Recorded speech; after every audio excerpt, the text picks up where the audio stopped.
নমস্কার, আমি পরেশ। আপনাদের কাছে কিছু পুরনো স্মৃতি গল্পের মাধ্যমে শোনানোর জন্য পুরনো দিনের কিছু আমরা যে ফেলে আসার সময় মোটামুটি যারা 1980 সাল থেকে 2010 সালের মধ্যে যারা জন্ম নিয়েছে, তাদের শৈশবকাল বা তাদের জীবনযাত্রা যে কতটা মধুময় ছিল, কতটা শান্তিপূর্ণ জীবন ছিল, যেটা আজকের দিনে আমরা এখন কোনো ছেলে মেয়ে বা কোনো বাচ্চারাই পাই না। এখন আমাদের হাতে চলে এসেছে মুঠোফোন, যেটার মধ্যে আমরা সর্বক্ষণ সারাক্ষণ ডুবে থাকি। তো আমরা চলে যাই ঠিক আজ থেকে 20 বছর 25 বছর আগে বা 30 বছর আগে। আমরা যারা 1980 থেকে 2008 সালের মধ্যে জন্মেছি, আমরা সত্যি বিশেষ কিছু ছিলাম না, তবে আমরা ভাগ্যবান ছিলাম। যখন আমরা ছোট ছিলাম, হাতগুলো জামার ভিতরে ঢুকিয়ে রেখে বলতাম আমার হাত নেই। একটা কলম ছিল যার 4 রকমের কালি ছিল, আর তার 4টে বোতাম ছিল। সেই বোতামগুলো একসাথে চাপার চেষ্টা করতাম।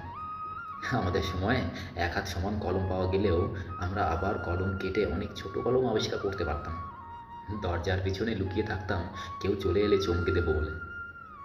সে আসতে দেরি করছে বলে অধৈর্য হয়ে বেরিয়ে আসতাম। রাতে হাঁটার সময় ভাবতাম আমি যেখানে যাচ্ছি চাঁদটাও আমার সঙ্গে মনে হয় যাচ্ছে। কারেন্টের সুইচের দুই দিকে আঙুল দিয়ে চেপে সুইচটাকে অন অফের মাঝামাঝি স্থানে আনার চেষ্টা করতাম। স্কুলে যাওয়ার সময় সবাই একসাথে দৌড়োদৌড়ি করে যেতাম। ক্লাসে কলম কলম খেলা, খাতায় ক্রিকেট খেলা, চোখ ডাকা, হাওয়াই মিঠাই খেতে না পারলে মনটাই খারাপ হয়ে যেত। হঠাৎ আকাশ দিয়ে হেলিকপ্টার গেলে সবাই রুম থেকে বের হয়ে আকাশের দিকে তাকিয়ে থাকতাম। স্কুল ছুটি হলে দৌড়ে ঘরে আসতাম। মিনা কার্টুন দেখব, সিসিমপুর দেখব। আর শুক্রবার বা রবিবার যারা বাংলাদেশে থাকে তাদের জন্য শুক্রবার, আর যারা ইন্ডিয়া বা ভারতবর্ষে থাকে তাদের জন্য রবিবার। দুপুরবেলায় অপেক্ষা করতাম কখন বিটিভিতে বা ইটিভিতে সিনেমা শুরু হবে, এবং সন্ধ্যার পর আলিফ লায়লা, সিনবাদ, রবিনহুড, ম্যাকাইভার দেখার জন্য পুরো সপ্তাহ অপেক্ষা করতাম। তারপরে ঠাকুমার ঝুলি, রামায়ণ, মহাভারত এসব দেখার জন্য আমরা এক সপ্তাহ অপেক্ষা করে থাকতাম কখন রবিবার দুপুরবেলায় আমরা সবাই মিলে একসঙ্গে দেখতে পারবো। এরকমও হয়েছে ফলের গুটি খেয়ে ফেললে দুশ্চিন্তা করতাম পেটের ভিতরে যদি গাছ হয়ে যায়। আবার মাথায় মাথায় ধাক্কা লাগলে সিংহ জানোর ভয়ে আবার নিজের ইচ্ছায় ধাক্কা দিতাম। কেউ বসে থাকলে তার মাথার উপর দিয়ে ঝাঁপ দিতাম যাতে সে আর লম্বা হতে না পারে।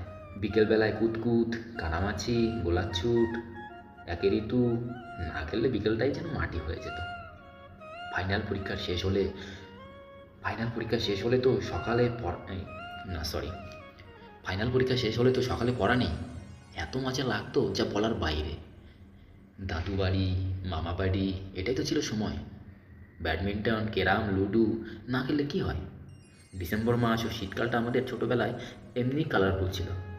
তবে তখনকার সময় আমাদের পরীক্ষাটা ডিসেম্বরের বা নভেম্বরেই হয়ে যেত। কিন্তু ডিসেম্বরের 31 তারিখ যতই এগিয়ে আসতো, মনের মধ্যে ভয় ততই বাড়তো ওই দিন যে ফাইনালে রেজাল্ট দেবে, তাই আর কি। যাই হোক, এরকম অনেক ছোটোখাটো অনেক বিষয় ছিল যেসব আমরা পার করে এসেছি। ওই সময় আমরা যারা জন্ম নিয়েছিলাম তারাই একমাত্র আমার এই গল্পটা শুনে তারাই একমাত্র বুঝতে পারবে সেই দিনগুলোর কী ভালো ছিল, কীভাবে আমরা দিন কাটিয়েছি। সবাই মিলে একসঙ্গে আড্ডা দিয়েছি, ফোন ছিল না, সবাই মিলে এক জায়গায় খেলতে গিয়েছি। সকালে ঘুম থেকে উঠে বই পড়তে বসেছি, স্কুলে গিয়েছি, স্কুল থেকে এসে বই পড়ে খেলতে গিয়েছি, খেলাধুলা করে এসে বই পড়ে পড়াশোনা করে খাওয়া দাওয়া করে তাড়াতাড়ি শুয়ে পড়েছি। তখন ছিল না আমাদের হাতে ফোন। আজকের যুগটা এমনই যুগ হয়ে এসেছে, এখনকার বাচ্চারা কেউ বুঝতেই পারবে না। হয়তো তাদের কাছে বললে তারা মনে করবে এসব আবার ছিল নাকি কোনো দিন। কিন্তু সেই সময় যারা জন্মেছিল তারাই একমাত্র বুঝতে পারবে, এবং তারা যদি এই গল্পটা শোনে বা এই কথাগুলো মন দিয়ে শোনে, হয়তো তারা অনুভব করতে পারবে এবং পুরনো দিনের সেই স্মৃতি মনে পড়বে তাদের। আমি জানি আমাদের জেনারেশনে যারা এগুলো পড়ছো বা শুনছো, নিশ্চয়ই তোমাদের মুখে হাসি ফুটে উঠেছে। এইসব কথা মনে পড়লে ইচ্ছা করে আবার ফিরে যাই ছোটোবেলায়।